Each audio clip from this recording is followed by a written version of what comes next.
విశ్వావసర సంవత్సరం అంటే విశ్వానికి శుభం కలిగేటువంటి అర్థం వస్తుంది దాంతో. కాబట్టి రాబోయే రోజుల్లో అన్ని శుభాలు కలగాలని చెప్పి దాంతోపాటు అర్చకులు పురోహితులందరూ చెప్తా ఉన్నారు, పంచాంగ శ్రవణకర్త అందరూ కూడా ఈసారి అంతా శుభం జరుగుతుంది, ఆదాయాలు పెరుగుతాయి, ఒక మంచి వాతావరణం మంచి సమాజ నిర్మాణం జరుగుతుందని చెప్పి ఇవాళ పంచాంగవేత్త అందరూ కూడా చెప్తా ఉన్నారు. అందుకే నరేంద్ర మోడీ గారి యొక్క ఆలోచన అదే. ఆర్థిక ప్రగతిలో 11వ స్థానంలో భారతదేశంని 5వ స్థానానికి తీసుకొచ్చిండు. ఇంకా 2 సంవత్సరాల్లో దాన్ని 3వ స్థానానికి తీసుకురావని చెప్పి భారతదేశాన్ని అత్యున్నత స్థాయికి తీసుకుపోవాలని చెప్పి ఒక ఆలోచనతో నరేంద్ర మోడీ ప్రభుత్వం చేస్తున్న కృషిలో అందరం భాగస్వామ్యం కావాలని చెప్పి అందరికీ విజ్ఞప్తి చేస్తూ సరే పంచాంగ శ్రవణకర్తలు కూడా వేరే రకంగా కూడా చెప్తా ఉన్నారు. ఈ సంవత్సరం దొంగతనాలు ఎక్కువైతాయని, దాంతోపాటు అధికారులు రాజకీయ నాయకులు అవినీతి అక్రమాలకు పాల్పడతారని చెప్పి వాళ్ళ పంచాంగవేత్తలు చెప్తా ఉన్నారు. ఆదాయం పెరుగుతుందని చెప్పి చెప్పడానికి కూడా నరేంద్ర మోడీ ఆలోచన కరెక్ట్. కానీ అవినీతి అనేది మాత్రం ఈ సంవత్సరం కాలంగా కాంగ్రెస్ పార్టీ పాలన చూస్తే ఏర్పడతా ఉన్నది. కాంగ్రెస్ పార్టీకి అవినీతి వైరస్ సోకింది. కాంట్రాక్టర్ల బిల్లు చెల్లింపుల కాంచెల్లి మామూలు బిల్లులు చెల్లింపుల వరకు కూడా ఇలా 15%, 18% కమిషన్ తీసుకుంటున్న విషయము, అవినీతి పాల్పడుతున్న విషయాన్ని చూస్తుంటే ఈ పంచాంగం కరెక్టే అనిపిస్తున్నది. ఒక విచిత్రమైన వ్యాధి సోకుతుందని చెప్పి పంచాంగవేత్తలు చెప్తున్నారు.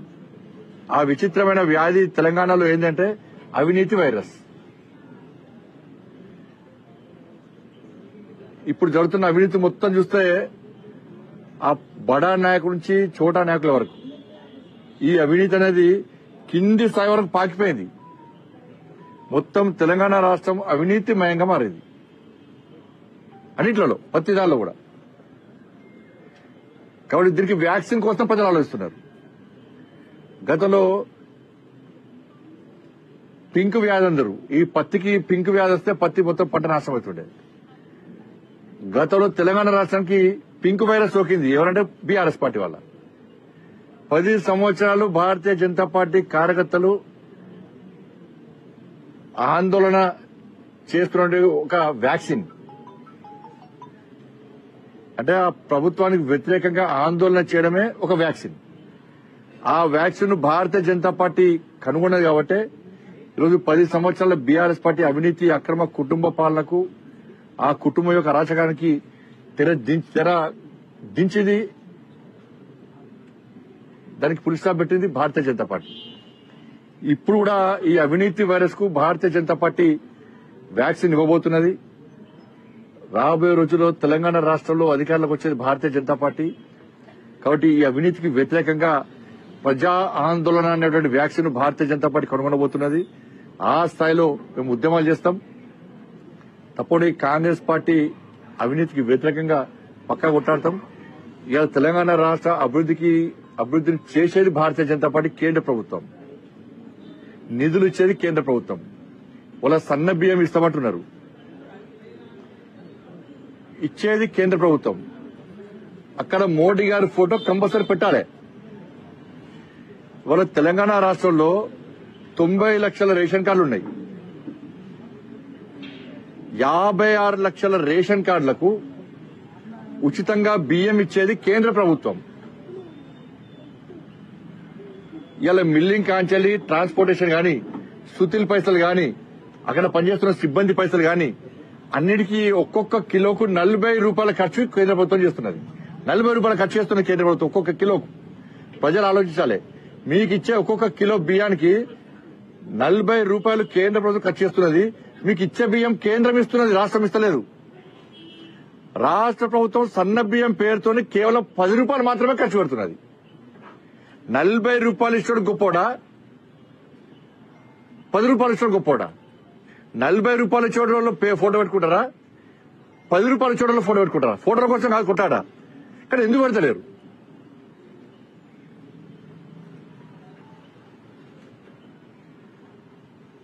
ఇవాళ తెలంగాణ రాష్ట్రానికి కేంద్ర ప్రభుత్వము ఈ కొనుగోలు విషయంలో 10,000 కోట్ల రూపాయలు ఖర్చు పెడుతున్నది తెలంగాణ రాష్ట్రంలో.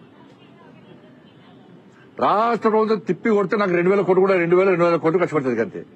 మరి 10,000 కోట్లు ఖర్చు పెట్టేటువంటి కేంద్ర ప్రభుత్వం గొప్పన తూతు మంత్రంగా అది ఖర్చు పెడతా గ్యారెంటీ లేని పరిస్థితి. రాష్ట్ర ప్రభుత్వం గొప్పన ఆలోచించాలి. కాబట్టి రాష్ట్ర ప్రభుత్వాన్ని డిమాండ్ చేస్తున్నా, నరేంద్ర మోడీ గారి ఫోటో కంపల్సరీ పెట్టాలి. పెట్టకుంటే మీకే ఇబ్బందులు. క్వాలిటీతో కూడినటువంటి బియ్యాన్ని సరఫరా చేయాలి, నాణ్యతతో కూడిన బియ్యాన్ని సరఫరా చేయాలి. ఎక్కడ అక్రమాలకు పాల్పడకుండా ఉండేటువంటి ప్రయత్నం కాంగ్రెస్ పార్టీ ప్రభుత్వం చేయాలని చెప్పి భారతీయ జనతా పార్టీ డిమాండ్ చేస్తున్నది. 40 రూపాయలు ఖర్చు పెట్టే కేంద్రం ఫోటో, మోడీ గారి ఫోటో పెడతారా పెట్టారా? కేవలం తూతూ మంత్రంగా 10 రూపాయలు ఖర్చు పెట్టి మీ ఫోటో పెట్టుకుంటే మాత్రం ప్రజలు తిరిగి పడతారు. ప్రజలకు వాస్తవాలు తెలుసు. ఇచ్చే బియ్యం కేంద్ర ప్రభుత్వం ఇస్తున్నది అన్న విషయం తెలుసు కాబట్టి మీరు ఆ విధంగా మీరు ఆలోచించాలని చెప్పి మేము డిమాండ్ చేస్తున్నాం. 10 ఏళ్ల పాటు రేవంత్ రెడ్డి సీఎం ఉంటాడు, అధికార మార్పిడి జరగదని చెప్పి రేవంత్ రెడ్డి చెప్తున్నారు. ఇప్పుడు రేవంత్ రెడ్డి గారి మాటలు వింటే నాకు ఎట్లా అందరూ నవ్వుకుంటున్నారు.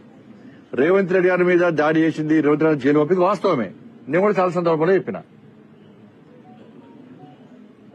చాలా సందర్భాల్లో నేను కూడా అన్నా, నీ రేషన్ రోషం వెళ్ళేదా నీకు అన్నా. ఏమైంది నీ రోషం, ఏమైంది నీ పౌరుషం, ఏమైంది?